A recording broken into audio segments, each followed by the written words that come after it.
everyone, and welcome back to AustinPlus, where today we are reviewing a show. I am aware this has taken a bit of a while. It did take me a bit to watch the last few episodes of the show, but it is finally here. We are reviewing X-Men 97 Season 2, because after surviving the heartbreak of Genosha, our favourite mutants are back and scattered across many times. But does Marvel's second season of X-Men 97 successfully forge a sprawling multi-timeline epic fit for Apocalypse? Or does this sci-fi leap overload the very nostalgia that made this show special? Now, I have a few thoughts on this show. There's a few things that I was a bit lost with, I won't lie. Especially some character-driven aspects, which I'll get onto in a little bit. So without further ado, let's get into it. Typical criteria as always, but we've got something special for the end that I'm hopefully going to try and intertwine to as many review videos as possible in the future, so buckle in. Now, best characters as always. First one I would say is Magneto. Magneto's journey in Season 2 is a tour de force that tests his leadership and morality in a very harsh landscape of ancient Egypt. Now, driven by his deep grief and unyielding devotion to his people, his ultimate sacrifice to hold off Apocalypse's forces, or just Apocalypse for that matter, is both heartbreaking and a glorious moment. Now, I'll get onto that in a little bit, but it bridges his tragic past with the legendary heroic legacy, proving that his love for the mutant kind will always outweigh his darker impulses. Now, there's a difference between evil and being misunderstood, and that's what I always say Magneto is. He is a person driven by his own ideology, and Professor Xavier is someone who's driven by the same ideology, just a little bit different.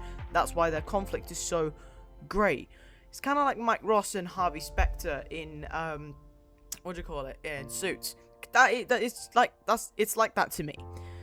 Now, the second character, I won't lie, I love him. I love this character. I think a lot of you know that. I love this character to bits. Gambit, he does steal the season in a very tragic narrative way, but it can get a bit confusing. I think Remy LeBeau steals obviously the whole season in terms of his being brought back in every form of post-credit scene you can think of, but he is stripped away of his playful Cajun charm and wielding terrifying kinetic black fire. His presence brings a very terrifying emotional conflict to every scene that he's actually in when he is the lethal horseman of death. Now, at the end of said season, he turns into the living embodiment of Apocalypse, and Apocalypse uses his body as a vessel. Now, they kind of touched on that in the 9th episode, and in the 8th episode, and then the 9th episode, they basically tried overdoing it with his arc. I think if they freed him once and then tried killing him again, it just made it very repetitive, and that was one thing I didn't like. And I like Gambit, and the fact that he was only properly back for 5 minutes and then went back to his old ways didn't sit right with me. But watching his former family face him on the battlefield creates a very the season's most agonizing high stakes drama, especially for me, because I so wanted him to get back to that loving relationship he has with Rogue, and that sacrifice, which I get brings me to my next character, which is Nightcrawler. Every character is intertwined this season. Magneto, Professor X talks down Gambit, or so does Rogue really, but Rogue is spoken up to by Nightcrawler. Every character is valuable, and that's why I think mutants in any sort of media are probably the best characters to have. But Nightcrawler is an amazing character. Kurt Wagner provides a very moral anchor and visual brilliance that keeps the team very grounded amidst all the chaos and time travel and everything. But his heartbreaking battle against invading Sentinels in the ruins of Genosha seemingly basically blends the acrobatics double sword combat with very unwavering spiritual faith. Now, in a season filled with so many dark choices and cosmic threats, Nightcrawler's resilient hope is something that I think everyone can relate to, and quite in his grace make him the true heart of the X-Men. You can forget about anyone Nightcrawler is, because he's been through shit and he's still come out the other side saying, I'm this, I'm that, and I think that is a brilliant message, not only as a mutant but also in life as well. I won't get into the details, but if you know Nightcrawler's backstory in X-Men 97, you'll know that he has been through the ringer, and to turn out the way he did is incredible. Now, I will say this. I want to put this on the record. Now, I came down to the top 3 characters that I think will stand out this season, but do not be fooled.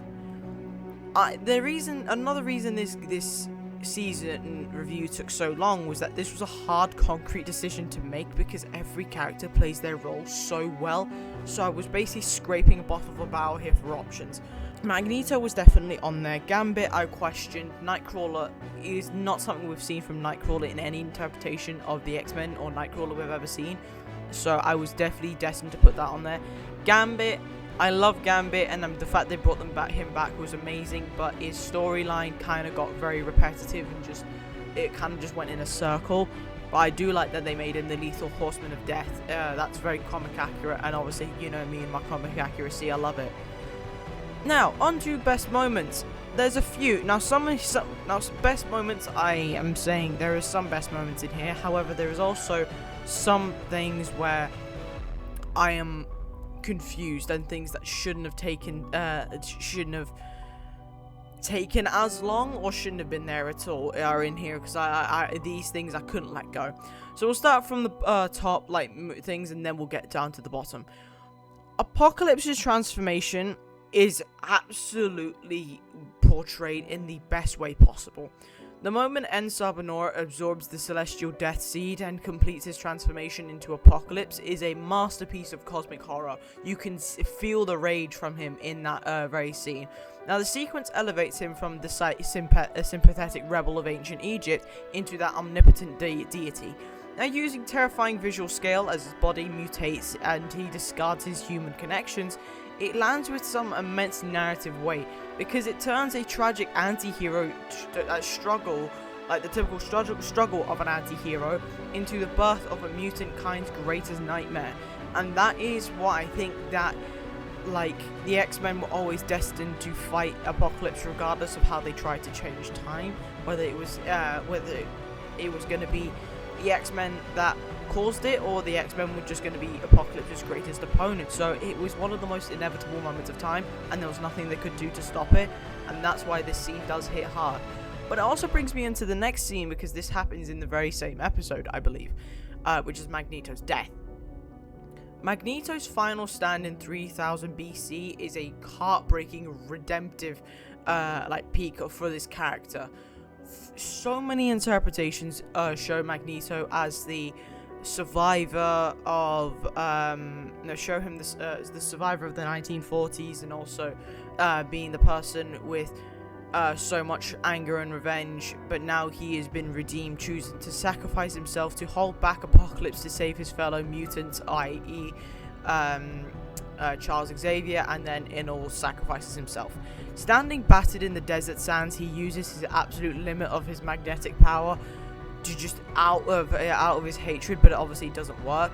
But out of pure love and duty to the future of mutant kind, it serves as an emotional gut punch that strips the X-Men of their ultimate shield, and that alters the timeline forever. And that's why I think this death is the most crucial one. I would argue it's worse than Gambit in the first season. Now, that one hit hard, but this Magneto one was levels above the other one.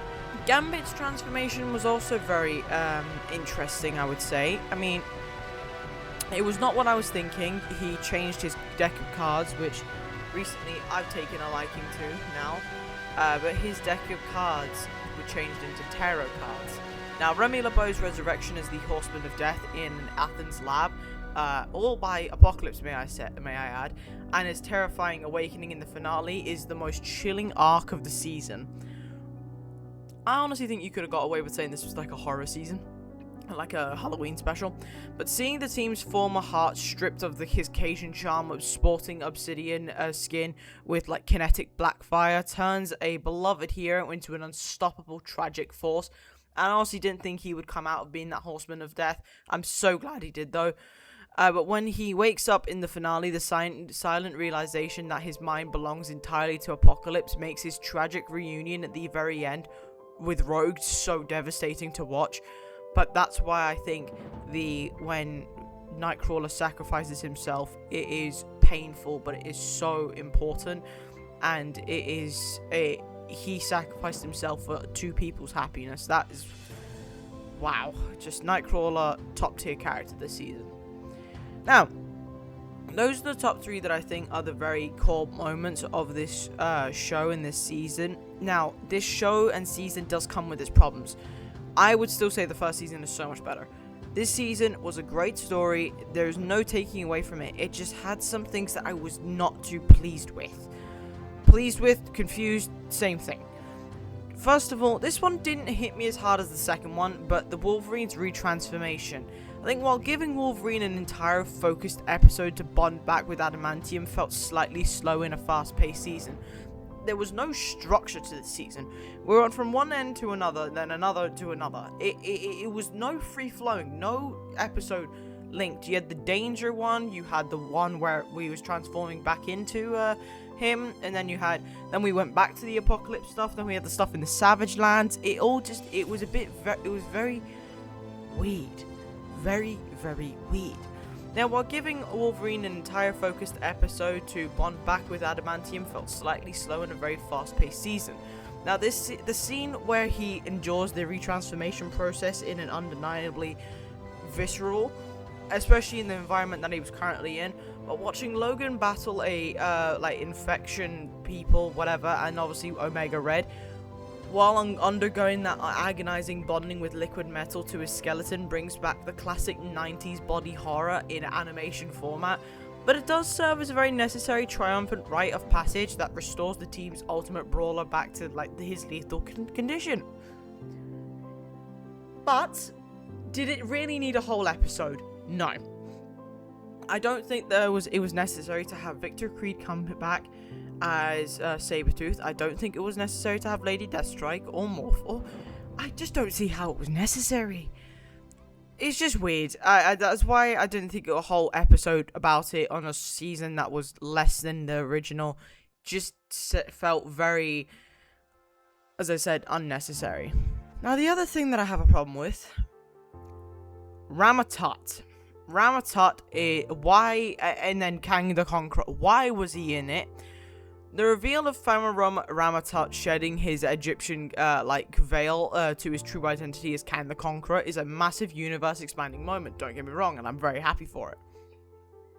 But why? In the significance that comes straight from the Marvel lore, Kang is a time-traveling warlord who originally fled to ancient Egypt to steal the celestial tech to stop En-Sabah before he could become Apocalypse. Now, I didn't know that, and the season did not really well explain that. But beyond a fan-favorite comic twist, it proves that the X-Men aren't just fighting a local threat, but they are entangled in a very massive, multi-dimensional war across time itself. Now, they did have Ramatut incorporate themselves and actually interact with the X-Men, more specifically Professor Xavier in I think the 4th episode. So they have crossed paths, but they just don't understand the importance of Kang the Conqueror. Will he probably come back in something else? Maybe. I think the 97 stuff has a lot of potential. Not even X-Men 97. You could do Avengers 97, Fantastic Four 97. You could do so much with the animation stuff these days. But the Kang the Conqueror stuff, I just felt like it was rushed, not complete, and very confusing. That's my end of things. Now, chances of a season 3. I think the chances of a season 3 are now officially 100%, as Marvel Studios have officially renewed the series for both seasons 3 and 4, apparently.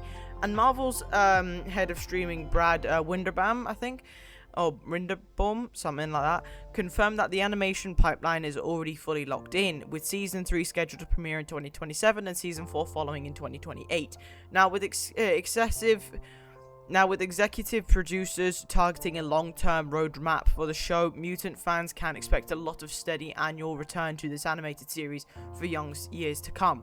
Now, they are doing the Mutant Saga in the MCU soon enough, so I definitely think they'll probably lean more towards the mutant stuff as well, including X-Men 97, and they'll probably find a way to integrate that as well.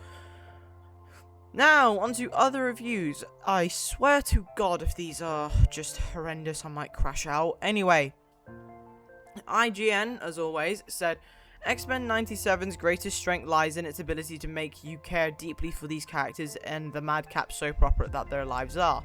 Very true. Season 2 really leans into that quality as well. Okay, 100% agree with that word for word. Okay, we're off to a good start. Collider, the immersive colors and creative cinematography come together to make every single frame of Season 2 look like it came straight from the comic book. Also agree. Okay, 2 out of 3. I'll accept 2 out of 3. I do agree with that. It definitely looks very comic-like. The first season was very good, but this season was also amazing. They definitely upped their animation game. Games Raider said, X-Men 97 not only continues to be the best thing to come out of new golden age of nostalgia-based revivals and remakes, but also Season 2 does Apocalypse better than live-action X-Men Apocalypse movie did. I agree, I just don't think that thing was a high bar anyway. The Apocalypse movie was shite. Yeah, no, that's a no-brainer, and I do agree with all of them. That might be the first review I agree with 100%. All of them. That's generational for this channel.